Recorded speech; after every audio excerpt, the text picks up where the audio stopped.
Emotional intelligence ನ develop ಮಾಡೋದು ಹೇಗೆ? ಹೌ ಟು ಡೆವಲಪ್, ಹೆಂಗ್ ಮಾಡ್ಬೋದು ಹೇಳೋಣ. ನಮ್ಮ ಹತ್ರ ಹೈ ಲೆವೆಲ್ ಎಮೋಷನಲ್ ಇಂಟೆಲಿಜೆನ್ಸ್ ಬೇಕಾಗಿತ್ತಪ್ಪ. ನೀವು ಸಣ್ಣ ಸಣ್ಣದಕ್ಕೆಲ್ಲ ಸಿಟ್ ಆಗೋದು, ಸಣ್ಣ ಸಣ್ಣದಕ್ಕೆ ಬ್ರೇಕ್ ಡೌನ್ ಆಗೋದು, ಆಮೇಲೆ ಜಲಸ್ ಇರ್ತದೆ ನೋಡ್ರಿ. Jealous ಯಾರಿಗಿರ್ತಿಲ್ರಿ jealous? ಜಲಸ್ ಯಾರಿಗ್ ಬರ್ತದೆ ಜಾಸ್ತಿ? ಹೆಣ್ಮಕ್ಳಿಗೆ ಜಾಸ್ತಿ ಇರುತ್ತ, ಬಾಯ್ಸಿಗೆ ಜಾಸ್ತಿ ಇರುತ್ತ? ಹೆಂಗಿರುತ್ತ ಕೇಳಿ. ಜಲಸ್ ಹೆಂಗ್ ಬರುತ್ತೆ ಗೊತ್ತಾ? ಯಾರಾದ್ರೂ ಒಂದ್ ಸ್ಟೆಪ್ ನಮಗಿಂತ ಮುಂದಿದಾರೆ ಅಂದ್ರೆ ಅವ್ರ ಬಗ್ಗೆ ನಮಗೆ ಜಲಸ್ ಬರುತ್ತೆ, ಹಿಂದೆ ಇರೋರ್ ಬಗ್ಗೆ ಬರಲ್ಲ. ಇಫ್ ಸಮ್ವನ್ ಈಸ್ ಓಕೆ, ಈಗ someone is handsome rather than me ಅಂತಂದಾಗ I will get jealous towards him. ನನಗಿಂತ ಹ್ಯಾಂಡ್ಸಮ್ ಇದಾನಂತಂದ್ರೆ ನನಗೆ ಅವನ ಮೇಲೆ ಏನ್ ಬರುತ್ತಾ? ಜಲಸ್ ಬರುತ್ತೆ.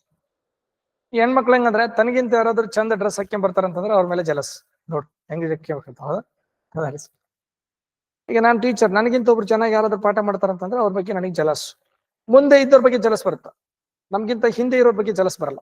ಅವ್ರನ್ನ ಕೌಂಟೇ ಮಾಡೋದಿಲ್ಲ ಅವ್ರು, ಮುಂದೆ ಇರೋದು. ಆಮೇಲೆ ಜಲಸ್ ಬಂದಾಗ ಏನ್ ಮಾತಾಡ್ತೀವಿ ಗೊತ್ತಾ? ನೋಡಿ ಯೋಚನೆ ಮಾಡ್ರಿ.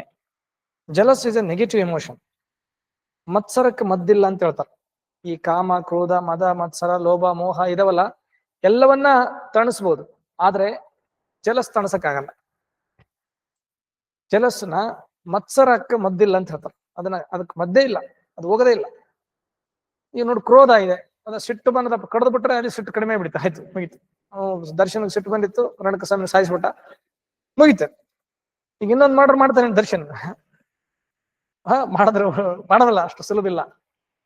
ಮಾಡಿಸ್ಬೋದಾಗ್ಲಿ, ತಾನ್ ಮಾಡೋದಲ್ಲ.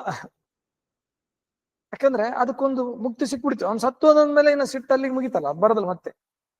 ಮೋಹ, ಲೋಭ, ಎಲ್ಲದಕ್ಕೂ ಕೂಡ ಇದೆ. ಲೋಭ ಇದೆ, ನನಗೆ ದುಡ್ಡು ಮಾಡ್ಬೇಕು, ದುಡ್ಡು ಮಾಡದೆ ಲೋಭ ಹೋಯ್ತು. ಬಟ್ ಮತ್ಸರಕ್ಕೆ ಹೋಗಲ್ಲ. ಈ ಜಲಸ್ ಇದೆಯಲ್ಲ, ಇದು ಹೋಗಲ್ಲ. ಹೊಟ್ಟೆ ಕಿಚ್ಚಿಗೆ ಮದ್ದಿಲ್ಲ.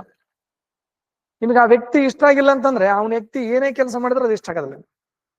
ಅವ್ನು ಒಳ್ಳೆ ಡ್ರೆಸ್ ಹಾಕೊಂಡ್ರು ಇಷ್ಟ ಆಗೋದಿಲ್ಲ. ನೋಡು ಎಷ್ಟು ದಿಮಾಕ್ ಮಾಡ್ತಾನ ಅವನು. ಒಳ್ಳೆ ಏನೋ ಪಾಪ ಒಳ್ಳೆ ಸ್ಪೀಚ್ ಮಾಡ್ತಾನಂತಂದ್ರು ನೋಡಿಲ್ಲ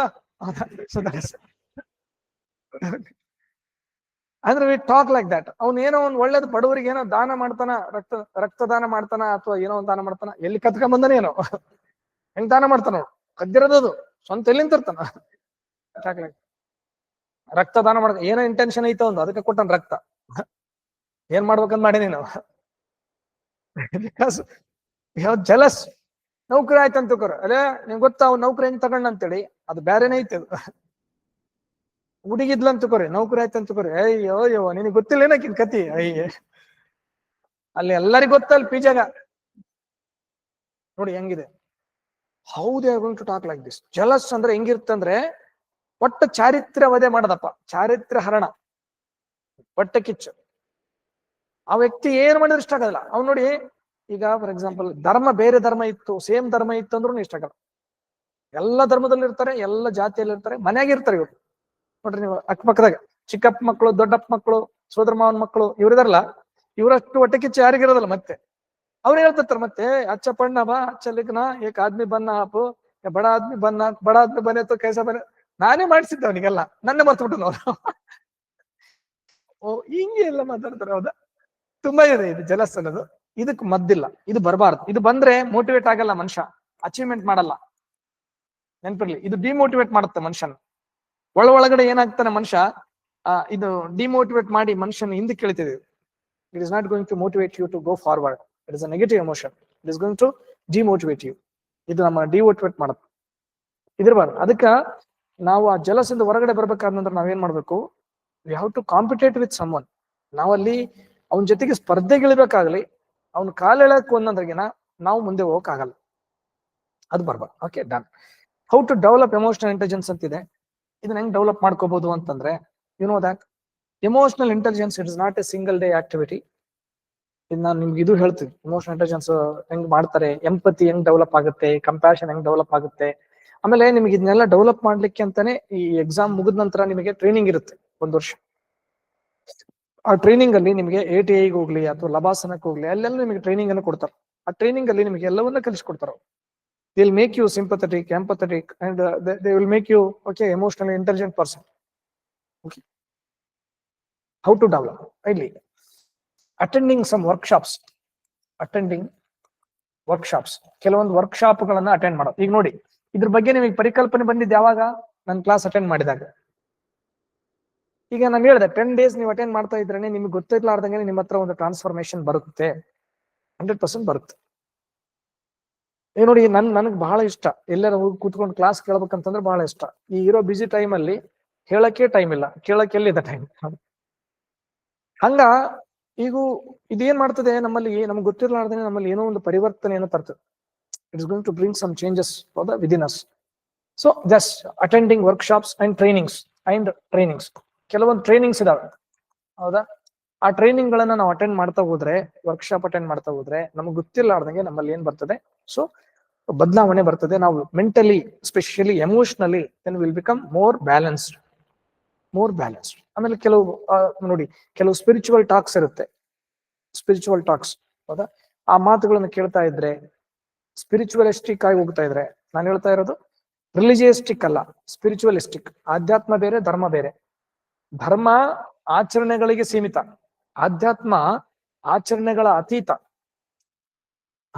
ದೇವರ ಸಮೀಪಕ್ಕೆ ಹೋಗ್ಬೇಕನ್ನೋದು ಆಧ್ಯಾತ್ಮ, ಹೌದಲ್ರಿ?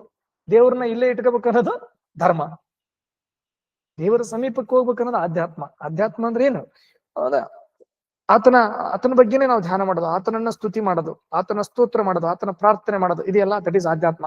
That makes you more stronger, it gives you more energy. Okay, that is called as how to develop EI. So attending workshops and trainings. And ಎರಡನೇದು, ಇಲ್ಲಿ ನಮಗೆ ಏನ್ ಬರುತ್ತೆ? ಮೈಂಡ್ಫುಲ್ನೆಸ್ ಅಂತ ಹೇಳ್ತೀವಿ, ಮ್ಯಾನಿಫೆಸ್ಟೇಷನ್. ಮೈಂಡ್ಫುಲ್ನೆಸ್ ಅಂದ್ರೆ ಈಗ ನಾವು ಪ್ರಾಣಾಯಾಮ ಮಾಡೋದು, ಯೋಗ ಮಾಡೋದು. ಈಗ ನಮಾಜ್ ಇದೆ ಪಾರ್ಟ್ ಆಫ್ ಯೋಗ. ನಮಾಜ್ ಯಾಕೆ ಹಂಗ್ ಮಾಡ್ಬೇಕಂತಂದ್ರೆ, ನೋಡಿ, ಯೋಗ ಮಾಡೋ ಅವಶ್ಯಕತೆ ಇಲ್ಲ. ದಿನ ಒಂದ್ 5-6 ಸಲ ಹೋಗಿ ನಮಾಜ್ ಮಾಡಿ, ಹೌದಾ, ಎದ್ದು ಕೂತು, ಹೌದಾ, ಉಸಿರಾಟ ತಗೊಳ್ಳೋದು ಮಾಡೋದು, ಅದಕ್ಕೆಲ್ಲ ನಿಯಮ ನಿಷ್ಠೆಗಳಿದಾವೆ. ಸೊ ಅದನ್ನೆಲ್ಲ ಮಾಡಿದಂದ್ರೆ ಏನಾಗುತ್ತೆ? ಯೋಗ, ಮೈಂಡ್ಫುಲ್ನೆಸ್, ಹೌದಾ, then automatically the man will become, ಹೌದಾ, ಎಮೋಷನಲಿ ಸ್ಟ್ರಾಂಗರ್. ವಿಚಲಿತ ಇರೋರು, ಚಂಚಲ ಮನಸ್ಸಿರೋರಿಗೆ ಇದು ಒಂದು best option, yoga, mindfulness. Mindfulness ಅಂದ್ರೆ ಏನು? ಪ್ರಾಣಾಯಾಮ ಮಾಡಿದಾಗ, ಹೌದಾ, ಇದ್ ಮಾಡ್ತಕ್ಕಂಥ ಪ್ರಾಣಾಯಾಮ. ಇವ್ ನೋಡಿ, ಎಲ್ಲಾ ದೊಡ್ಡ ಶ್ರೀಮಂತರೆಲ್ಲರೂ ಅಲ್ಲಿಗೆ ಓಡ್ತಿದಾರೆ ಇವಾಗ. ಆಸ್ತಿ ಎಲ್ಲ ಮಾಡಿಬಿಟ್ರು, ಏನ್ ಸಿಗ್ತಾ ಇಲ್ಲ, ಸಮಾಧಾನ ಇಲ್ಲ, ಶಾಂತಿ ಇಲ್ಲ, ನೆಮ್ಮದಿ ಇಲ್ಲ. ಇವಾಗ ಏನ್ ಮಾಡ್ತಾರ? ರಾಮದೇವ್ ಬಾಬಾ ಎಲ್ಲಿದ್ದಪ್ಪ ಅದನ್ನೋ ಮಾಡ್ತಿರ್ತಾರ, ಅಲ್ಲಿಗೆಲ್ಲ ಹೋಗಿ ಅದು ಕಪಾಳಭಾತಿ ಮಾಡ್ತಿರ್ತಾರ ನೋಡ್ರಿ. ಕಪಾಸ್ ಬಿಕಾಸ್ ಆಫ್ ಆರ್ಟ್ ಅಂತಂದ್ರೆ ಅದನ್ನೆಲ್ಲ ಮಾಡೋದ್ರಿಂದ ಏನೋ ಒಂದು ಮಾಡ್ತದೆ. ಈಗ ನೋಡಿ, ಗುರೂಜಿ ಬಾಬಾಜಿಗಳದೇ ದೊಡ್ಡ ಹವಾ ಇವಾಗ, ಹೌದಲ್ರಿ? ಎಲ್ಲ ಓದಿರ್ತಾನೆ ಇವನು, ಎಲ್ಲ ತಿಳ್ಕೊಂಡಿರ್ತಾನ, ಆದ್ರೆ ಇದಕ್ಕೆ ಪರಿಹಾರ ಅನ್ನೋದು ಗೊತ್ತಿರೋದಿಲ್ಲ ಅವನಿಗೆ. ದೆನ್ ಬಿಕಾಸ್ ಆಫ್ ದಟ್ ಅಲ್ಲಿ ಗೊತ್ತ. ನೆಕ್ಸ್ಟ್, ಇದಲ್ಲದೆ ನೋಡಿ, how we can develop some literature ಇದೆ. ಲಿಟ್ರೇಚರ್ ಏನಿದೆಯಲ್ಲ, literature is also going to ಸಾಹಿತ್ಯ, ಪುಸ್ತಕ, some personality development books. Personality development ಅಂದ್ರೆ ವ್ಯಕ್ತಿತ್ವ ವಿಕಾಸ ಮಾಡತಕ್ಕಂತ ಪುಸ್ತಕಗಳಾಗಲಿ, ಸಾಹಿತ್ಯ ಆಗಲಿ, then these are all going to help us. Okay, ಈ ಒಂದು. ಆಮೇಲೆ some empathetic activities or some charity works. ನೋಡಿ, ಇದರಲ್ಲಿ ನಾವು ಹೋದಾಗ field visit, specially field visit, talking to victims, ಸಂತ್ರಸ್ತರೊಂದಿಗೆ ಮಾತುಕತೆಗಳನ್ನು ಆಡುವುದು ಮತ್ತು ಕ್ಷೇತ್ರ ಭೇಟಿ. ಸಮಸ್ಯೆ ಹೊಂದಿರತಕ್ಕಂತ ಜನರ ಜೊತೆಗೆ ಹೋಗಿ ಮಾತಾಡೋದು, ಅವ್ರನ್ನ ಭೇಟಿ ಮಾಡೋದು. ಅವಾಗ ನಮಗೇನಾಗುತ್ತೆ? ಎಮೋಷನಲಿ ನಾವು ತುಂಬಾ ಸ್ಟ್ರಾಂಗ್ ಆಗ್ತಾ ಹೋಗ್ತೀವಿ. ಅಂದ್ರೆ ಆ ಎಮೋಷನಲ್ ಬ್ಯಾಲೆನ್ಸ್ ಮಾಡ್ತಕ್ಕಂಥದ್ದು ಬರ್ತದೆ. ಈಗ ನೋಡಿ ಹೆಂಗಿರುತ್ತೆ ಇದು ಇನ್ನೊಂದು ಬಂದು ನಿಮಗೆ ಟ್ರೈನಿಂಗ್ ಅಲ್ಲಿ ರೋಲ್ ಪ್ಲೇ ಮಾಡಿಸ್ತಾರೆ. ರೋಲ್ ಪ್ಲೇ ಅಂದ್ರೆ ಹೆಂಗಿರುತ್ತೆ ಗೊತ್ತಾ? ಪಾತ್ರಾಭಿನಯ ಅಂತ ಕರಿತೀವಿ ನಾವು. ಪಾತ್ರಾಭಿನಯ, ರೋಲ್ ಪ್ಲೇ. ಈಗ ಫಾರ್ ಎಕ್ಸಾಂಪಲ್, ನೀನು ತಹಶೀಲ್ದಾರು, ನಿನ್ನನ್ನು ಭೇಟಿ ಆಗೋದಕ್ಕೆ ಒಬ್ಬ ವಯಸ್ಸಾದ ಮುದುಕ ಬರ್ತಾನೆ. ಅವನು ವೃದ್ಧಾಪ್ಯ ವೇತನಕ್ಕೋಸ್ಕರ ಬಂದಿರ್ತಾನೆ. ಅವ್ನು ಬಂದು ಹೆಂಗ್ ಮಾತಾಡ್ತಾನೆ, ನೀವು ಅಭಿನಯಿಸಿ ತೋರಿಸ್ಬೇಕು. ಇಲ್ಲಿ ನೀನು ವೃದ್ಧಾಪ್ಯ ನೋಡಿ, ಆ ಒಂದು ವೃದ್ಧನ ಪಾತ್ರವನ್ನು ಮಾಡ್ಬೇಕು. ಅವಾಗ ನಿಮ್ಗೇನು ಗೊತ್ತಾಗುತ್ತೆ? ಅವನ್ ಪೇನ್ ಏನು, ಅವನ್ ನೋವೇನು, ಅವ್ನ್ ಹೆಂಗ ಇದ್ ಮಾಡ್ತಾನೆ ಅನ್ನೋದು ನಮ್ಗೆ ಗೊತ್ತಾಗುತ್ತೆ. ಅರ್ಥ ಆಗ್ತದ್ರಿ? ವೃದ್ಧನ ಪಾತ್ರವನ್ನ ಮಾಡೋದು. ತಹಶೀಲ್ದಾರ್ ನಮಗೆ ವೃದ್ಧನ ನಾನು ನೋಡೇ ಇಲ್ಲ ಅಂತಂದ್ರೆ ನನಗೆ ಪಾತ್ರ ಮಾಡಕ್ ಬರೋದಿಲ್ಲ ಅಲ್ಲಿ. ಹೌದಲ್ರಿ? ಒಬ್ಬ ಗರ್ಭಿಣಿ ಸ್ತ್ರೀ ನಿಮ್ಮನ್ನ ಮೀಟ್ ಆಗಿ ಬಂದಿದ್ದಾಳೆ, ಅವ್ರ ಮಕ್ಕಳಿಗೆ ಸ್ಕಾಲರ್ಶಿಪ್ ಬೇಕಾಗಿದೆ ಬಂದಾಗ, ಒಬ್ಬ ಹುಡುಗ ಒಬ್ಬ ಗರ್ಭಿಣಿಯ ನೋವು ಏನು ಹೆಂಗ ಅನ್ನೋದು ಆ ಪಾತ್ರವನ್ನ ನೀನ್ ಮಾಡಿದಾಗ ನಿನಗೆ ಗೊತ್ತಾಗುತ್ತದೆ ಏನಂಬ. ನೀನು ಒಬ್ಬ ಅಂಗವಿಕಲನ ಪಾತ್ರವನ್ನ ಮಾಡ್ಬೇಕು. ನಿನಗೊಂದು ಕೋಲ್ ಕೊಡ್ತಾರೆ, ಕುಟ್ಕೊಂತ ಹೋಗ್ಬೇಕು, ಆಫೀಸಿಗೆ ಹೋಗ್ಬೇಕು, ಅಧಿಕಾರಿನ ಭೇಟಿ ಆಗ್ಬೇಕು. ಹೆಂಗ್ ಮಾತಾಡ್ತೀಯ ನೀನು? ಅಧಿಕಾರಿಗಳು ನಿನ್ ಜೊತೆಗೆ ಹೆಂಗ್ ಮಾತಾಡ್ತಾರೆ? This is also going to make you like that. Emotional intelligence ಅಂತ ಅನ್ನೋದನ್ನ ನಮಗೆ ಜಾಸ್ತಿ ಮಾಡ್ತದೆ ಇದು ಪಾತ್ರಾಭಿನಯ. ಎಲ್ಲ ಕಡೆ ಮಾಡಿಸ್ತಾರೆ. ಇದನ್ನ ನಿಮಗೆ ಇದು ಮಾಡಿಸ್ತಾರೆ. ಭಾರತ್ ದರ್ಶನ್ ಅಂತ ಹೇಳಿ ನಿಮಗೆ ಒಂದು ಪ್ರೋಗ್ರಾಮ್ ಇರುತ್ತೆ ಟ್ರೈನಿಂಗ್ ಅಲ್ಲಿ. ಎಲ್ಲ ಕಡೆನೂ ಕರ್ಕೊಂಡು ಹೋಗ್ತಾರೆ. ಲಬಾಸನದಿಂದ ಕರ್ಕೊಂಡು ಹೋಗ್ತಾರೆ, ATN ಇಂದ ಕರ್ಕೊಂಡು ಹೋಗ್ತಾರೆ. ATN ಇಂದ ಆದ್ರೆ ಸ್ಟೇಟ್ ತೋರಿಸ್ತಾರೆ, ಲಬಾಸನದಿಂದ ಇಡೀ ಕಂಟ್ರಿ ತೋರಿಸ್ತಾರೆ.